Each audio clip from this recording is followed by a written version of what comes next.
This is the Omega Speedmaster Moonwatch Professional in Canopus Gold, and this one isn't just your usual Speedmaster variation. In this video, I will show you the 4 most important features of the Canopus Gold Speedy and address the most common question I get from you every day about this watch. What does Canopus Gold even mean? How does it affect the watch, and is it worth the extra cost? I'll answer these questions and everything else you need to know if you're interested in this watch in this review. And afterwards, I will tell you what is good about the watch, but also what is not so great. So in short, after watching this video, you will know everything you need to know if you're thinking about buying this watch. So let's get started. Okay, let's first cover the hard facts about the watch itself. So its case, the design, and its measurements. This is a 42mm diameter watch with a height of 13.2mm and a lug to lug of 47.2. Thanks to the case being made from solid white gold, which I'll go into more detail in a second. It weighs 133 grams with only a leather strap.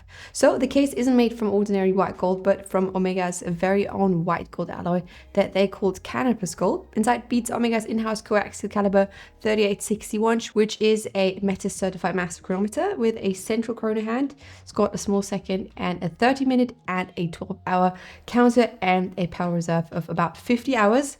This is a hand-wound watch, so no rotor is blocking the view through the sapphire case back, and it is also resistant up to 15,000 Gauss.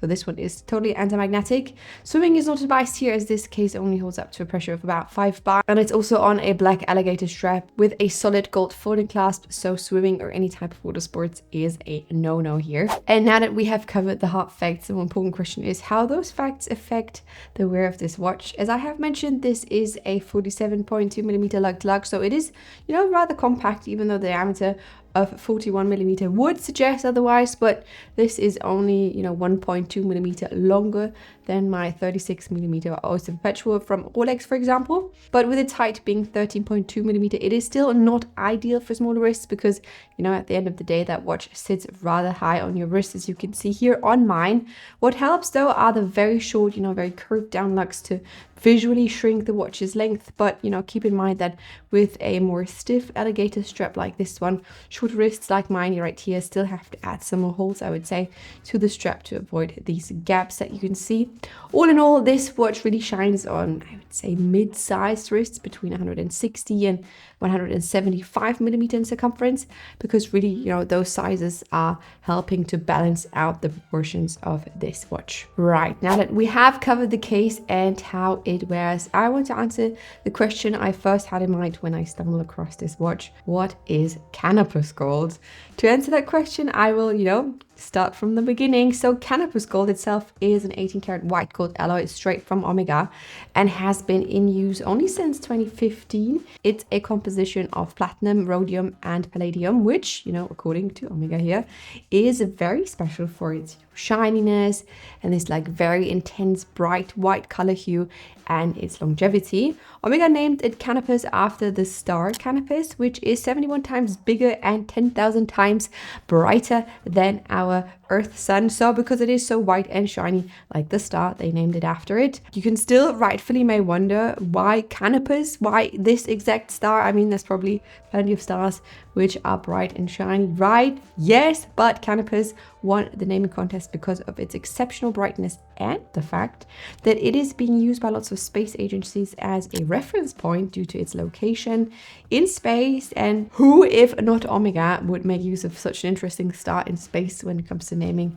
a new special edition Speedmaster Moonwatch Professional? So yeah, here you have it, Canopus Gold, what it's made out of and why it is named like that. Omega likes to use Canopus Gold for the more elegant watches and everything that gets blinked out by them. This is a special but not a limited edition, and it was inspired by the 4th generation of Speedmasters that were worn on the moon with their asymmetric case.